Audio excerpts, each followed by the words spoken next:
Doctor Yunus সরকার হিসাবে ওনাদের আয়ু কতদিন, ওনারা কতদিন থাকবেন? মেহেদী হাসানকে একটা ইন্টারভিউ দিয়েছিলেন।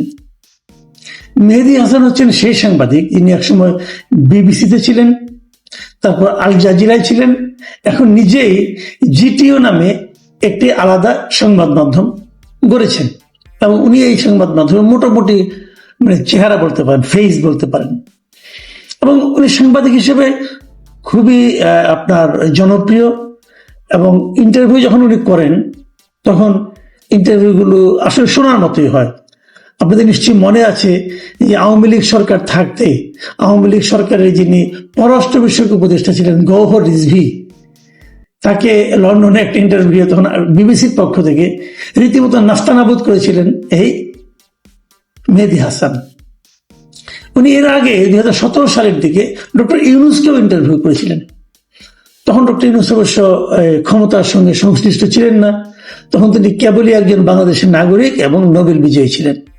যাই হোক, আমরা এই প্রসঙ্গে আমরা আসি। উনি যে ইন্টারভিউটা করেছেন এটা দুদিন আগের ইন্টারভিউ, 27 তারিখে সম্ভবত। বাট আমরা আজকে সকালে বিভিন্ন এবং অনেকে রাতে আমরা একটা রিল পেয়েছি প্রথম ফেসবুকে, 3 মিনিটের একটা রিল ছিল। সেই রিলে কিছু কিছু কথা ছিল। তারপর বিভিন্ন পত্রপত্রিকা, বিভিন্ন মিডিয়ার মাধ্যমে আমরা মোটামুটি একটা ধারণা পেয়েছি যে ইন্টারভিউগুলোতে কি কি বিষয় নিয়ে কথা হয়েছে, এবং এক একটা পত্রিকায় এক এক ভাবে এটাকে ডিসপ্লে করেছে তাদের পত্রিকায়, এবং যার যার পলিসি অনুযায়ী কেউ কেউ ডিসপ্লে করেছে যে উনি কিভাবে আমাদের এখানে সাম্প্রদায়িক দাঙ্গা হচ্ছে না এই কথাটা বলেছেন, কিভাবে ভারতীয় মিডিয়াগুলো প্রপাগান্ডা করেন সেই বিষয়ে কি বলেছেন, এগুলো অনেকে শিরোনাম করেছে। উনি এখানে আলোচনা করেছেন যে নির্বাচন কবে হবে, নির্বাচনের সময়সীমা নিয়ে কথা বলেছেন। এখানে উনি কথা বলেছেন যে তাদের সরকারের মেয়াদ কতদিন হতে পারে সেটা নিয়ে আলোচনা করেছেন। আওয়ামী লীগের নিষিদ্ধ হওয়া না হওয়া অথবা যে কোনো সময় আওয়ামী লীগের নিষিদ্ধ হওয়া থেকে উঠে যাওয়া নিয়ে আলোচনা করেছেন। তার সরকার নিয়ে মানুষের মধ্যে কি আশা নিরাশা আছে সেগুলো নিয়ে উনি কথা বলেছেন। তো আমি অত উচ্চনীত আলোচনা করতে পারবো না, আমি দুই একটা প্রসঙ্গে দুই একটা ওনার মন্তব্য নিয়ে আমি একটু বিশ্লেষণ করতেই চাই। সবচেয়ে নাকি যে জিনিসটা নিয়ে সবচেয়ে বেশি বিভ্রান্তি ছড়িয়েছে এবং একাধিক পত্রপত্রিকায় আমি দেখেছি, তারা হেডলাইন করেছেন যে আওয়ামী লীগের নিষেধাজ্ঞা যে কোনো সময় তুলে নেওয়া হতে পারে। এই ধরনের শিরোনাম বেশ কয়েকটা পত্রিকা করেছেন। আসলে কি ডক্টর ইউনূস এই কথা বলেছেন? উনি বলেননি। উনি কি বলেছেন সেটা শুনুন। উনি বলেছেন যে জিনিসটা সেটা হলো গিয়ে যে আওয়ামী লীগকে আমরা নিষিদ্ধ করিনি, আসলে এটা করেনি। আওয়ামী লীগের বিচার হচ্ছে, বিচার যতদিন সম্পন্ন না হবে ততদিন আওয়ামী লীগের রাজনৈতিক কর্মকাণ্ড স্থগিত থাকবে। রাজনৈতিক কর্মকাণ্ড স্থগিত আর দল নিষিদ্ধ তো এক জিনিস নয়। ছাত্রলীগকে নিষিদ্ধ করা হয়েছে, আওয়ামী লীগকে নিষিদ্ধ করা হয়নি। ছাত্রলীগ এবং হিজবুত তাহরির বর্তমানে বাংলাদেশের একই স্ট্যাটাসে দুটা সংগঠন, কিন্তু আওয়ামী লীগ তা নয়। তো যেহেতু যেটাকে নিষিদ্ধ করা হয়নি, স্থগিত করা হয়েছে, এই স্থগিতাদেশ যে কোনো সময় তুলে উঠে যেতেই পারে, এটা কোনো সমস্যা নাই। কিন্তু যাবে যে না, উঠে যে যাবে না, এটা ডক্টর ইউনূস নিজেই আবার ক্লিয়ার করেছেন। কিভাবে ক্লিয়ার করেছেন? উনি বলেছেন যে আওয়ামী লীগ নির্বাচনে অংশ নিতে পারবে না। কারণ নির্বাচনে অংশ নিতে পারবেন, এই প্রশ্ন করেছে। খুব ছোট ছোট ছোট ছোট কতগুলি প্রশ্ন ছিল, আপনারা যদি প্রশ্নগুলো শুনেন তাহলে বুঝতে পারবেন। যেমন ওনাকে বলেছে নিষেধাজ্ঞার ব্যাপারে ডক্টর জবাব দিয়েছেন, না এটা ভুল, কারণ আমরা আওয়ামী লীগকে নিষিদ্ধ করিনি। সত্য কথা বলেছেন, করে নাই।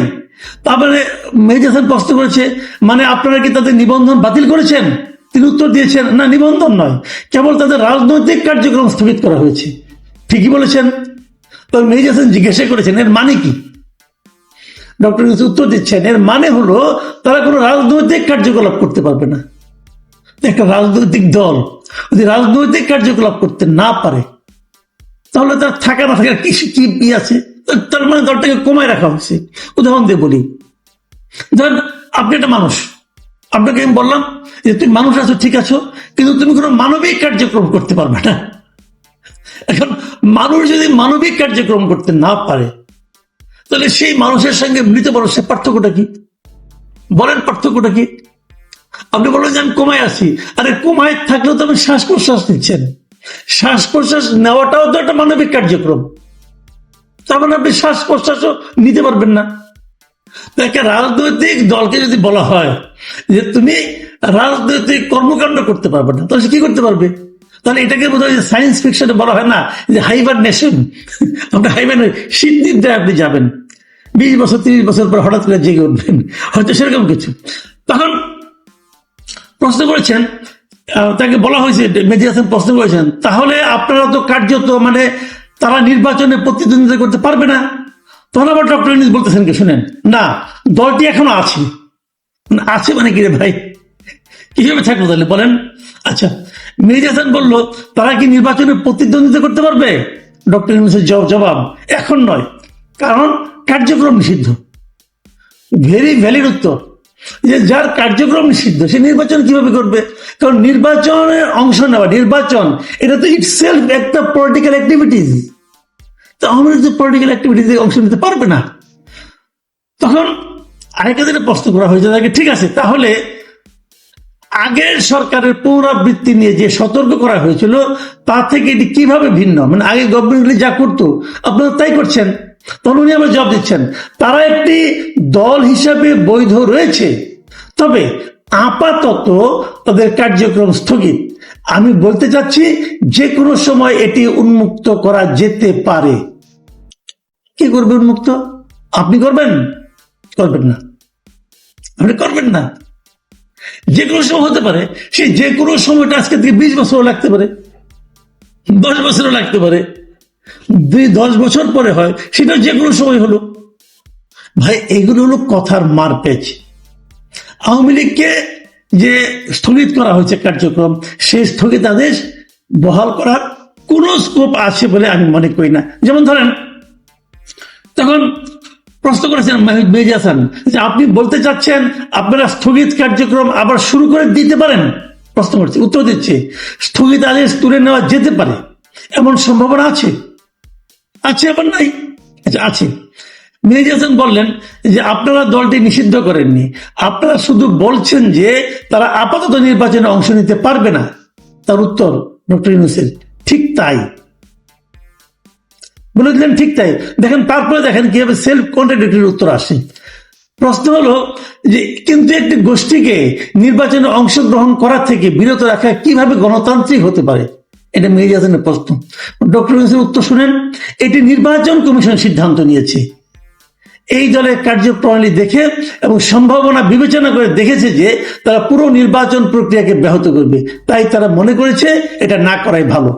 এই যে ডক্টর ইউনূসের বক্তব্যটুকু, এটাতে হলো চতুরতায় ভরপুর একটা বক্তব্য। যখন তার আপনি রাজনৈতিক কর্মকাণ্ড স্থগিত করলেন, তখনই তো ভার্চুয়ালি তার নির্বাচন অংশগ্রহণ করা শেষ। তাই নির্বাচন কমিশনের উপর আপনি দায় চাপাচ্ছেন কেন? উনি রাজনীতিবিদদের নিয়ে খেলছেন, উনি রাজনৈতিক দলগুলোকে নিয়ে খেলছেন এবং ওনার কথার মারপেচের মাধ্যমে প্রমাণ করার চেষ্টা করছেন যে উনি আসলে কিছুই বুঝেন না, কতদিন থাকতে চান এবং নির্বাচন কবে দেবেন। এই প্রসঙ্গে মেহেদী হাসান নেপালের কথা উল্লেখ করেছেন যে নেপাল যে অন্তর্বর্তীকালীন সরকার যেটা আসছে, তারা দায়িত্ব নিয়েই বলেছে তারা 6 মাসের মধ্যে নির্বাচন দেবে। তো আপনার তো 18 মাস লেগে যাচ্ছে, এটা কেন? ডক্টর ইউনূস উত্তর কি দিয়েছেন যে তাদেরটার সঙ্গে আমাদেরটা পার্থক্য আছে। আমরা একটা অন্তর্বর্তীকালীন সরকার এবং আমাদের সরকার কতদিন মেয়াদ হবে এটা কেউ নির্ধারণ করে দেয়নি। আমাদের সিদ্ধান্ত আমরা কতদিন থাকবো। আমি যদি ইংরেজিতে বলি, এটা আপনারা অনেকে ভুল ব্যাখ্যা করতে পারেন। উনি কি বলেছেন যে we are the interim government, nobody defines how long we should be there, it's our decision how long we should be there. মানে কেউ বলে দেয়নি আমরা এই ক্ষমতায় কতদিন থাকবো, আমরা সিদ্ধান্ত নিব আমরা কতদিন থাকবো।